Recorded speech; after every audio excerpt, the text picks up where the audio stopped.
Praise the lord. ఈరోజు దేవుని వాగ్దానము, ఇది మనుష్యులకు అసాధ్యమే గాని దేవునికి అసాధ్యము కాదు. దేవునికి సమస్తమును సాధ్యమే. మార్కు సువార్త 10వ అధ్యాయము 27వ వచనము. సహోదరి సహోదరులారా, యేసయ్య ఆస్తి గలవారు దేవుని రాజ్యంలో ప్రవేశించుట ఎంతో దుర్లభమని తన శిష్యులతో చెప్పెను. ఆయన మాటలకు శిష్యులు విస్మయముందిరి. అందుకు యేసు తిరిగి వారితో ఇట్లనెను, పిల్లలారా, తమ ఆస్తి యందు నమ్మిక ఉంచువారు దేవుని రాజ్యంలో ప్రవేశించుట ఎంతో దుర్లభము. ధనవంతుడు దేవుని రాజ్యంలో ప్రవేశించుట కంటే ఒంటె సూది బెజ్జంలో దూరుట సులభము. అందుకు వారు అత్యధికముగా ఆశ్చర్యపడి, అట్లయితే ఎవడు రక్షణ పొందగలడని ఆయనను అడిగిరి.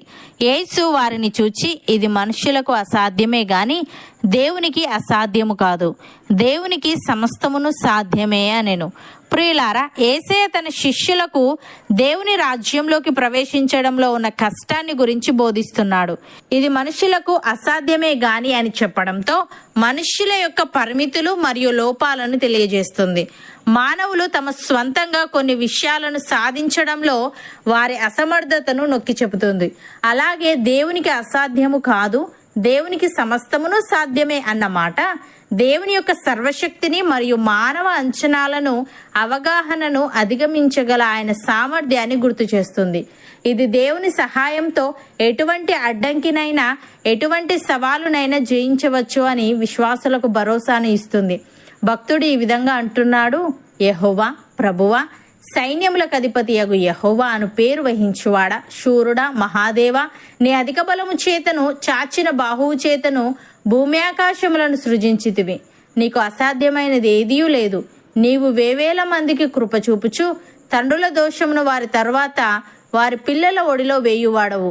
ఆలోచన విషయంలో నీవే గొప్పవాడవు. క్రియలు జరిగించు విషయంలో శక్తి సంపన్నుడవు.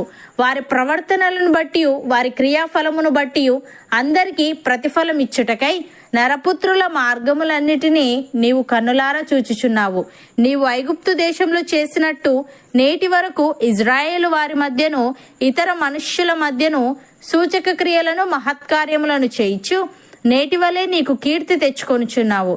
సూచక క్రియలను, మహత్కార్యములను జరిగించుచు మహాబలము కలిగి చాపిన చేతులు గలవాడవై మహాభయము పుట్టించి ఐగుప్తు దేశములో నుండి నీ ప్రజలను రప్పించి మీకిచ్చేదనని వారి పితరులకు ప్రమాణము చేసి పాలు తేనెలు ప్రవహించి ఈ దేశమును వారికిచ్చితివి.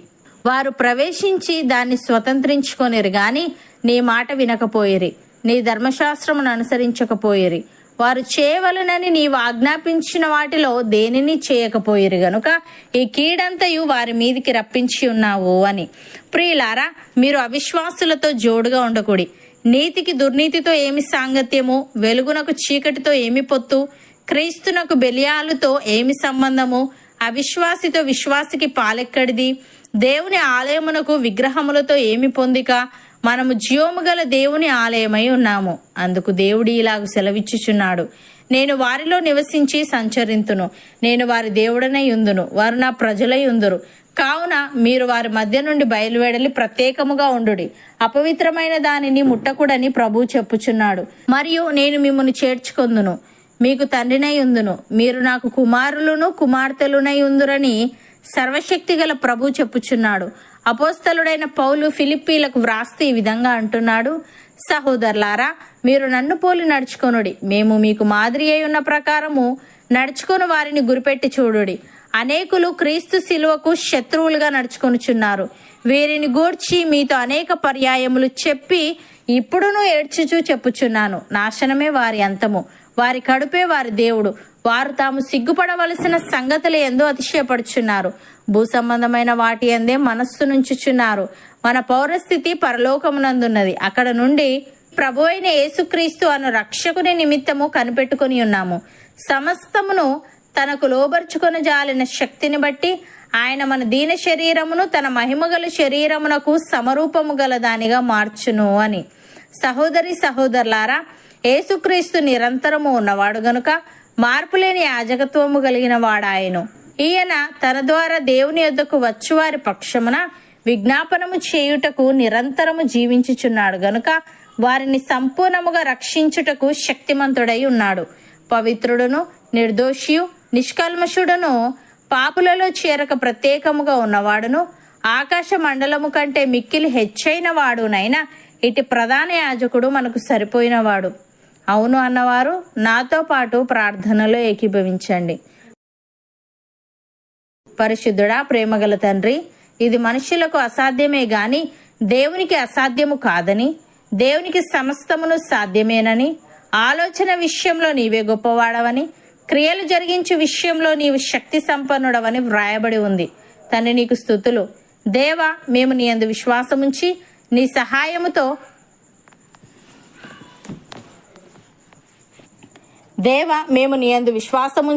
నీ సహాయముతో ఎటువంటి అడ్డంకినైనా ఎటువంటి సవాలునైనా జయించే వారంగా ఉండుటకు సహాయము దయచేయమని, మేము అవిశ్వాసులతో జోడుగా ఉండక వారి మధ్య నుండి బయలువెడలి ప్రత్యేకముగా ఉంటూ నిన్ను పోలి నడుచుకునే వారంగా ఉండుటకు కృప చూపమని, మా పౌరస్థితి పరలోకమునందున్నది గనుక అక్కడ నుండి నీ నిమిత్తము కనిపెట్టుకుని ఉండే ఆత్మీయత మాలో ప్రతి ఒక్కరికి నీవే దయచేయమని యేసుక్రీస్తు నామమున ప్రార్థిస్తున్నాము తండ్రి. ఆమెన్.